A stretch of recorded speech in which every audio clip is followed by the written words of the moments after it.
I cannot, in good conscience, let the remarks made earlier by our colleague, Senator Francis Pangilinan, during the Blue Ribbon Committee pass without rebuttal. His comments, while not naming us directly, were laced with insinuations, clearly aimed at me and former Senator Bong Revilla, and the legal ordeals I have already faced. With due respect, such statements are not only unfair, they are malicious and utterly uncalled for. Mr. President, let me put on record. Hinarap ko po ang mga kasong isinampa sa akin. Dumaan ako sa mahabang panahon ng paglilitis, pagkakakulong, at pati na ang mabigat na stigma na idinulot nito. Hindi lamang sa akin, kundi maging sa mga miyembro ng aking pamilya na taon ding nagtiis ng pangungutya, pangmamaliit, at panghusga. Sa huli, napatunayan na walang sapat na batayan ang mga ipinukol sa akin na mga akusasyon. Hindi ko kailanman nanaisin na pagdaanan nito ng sino man sa aking mga kasamahan dito ngayon. Mr. President, the courts have spoken with finality.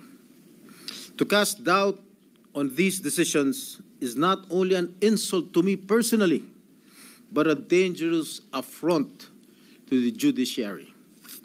It undermines the very foundation of our justice system and erodes public trust in due process.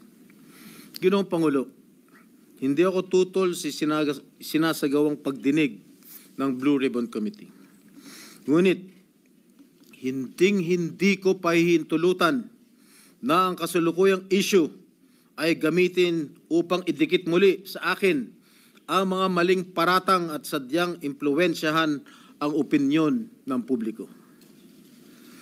Ang mga kasong may kinalaman sa PDAF ay naresolba na ng korte matapos ang masusing proseso ng batas.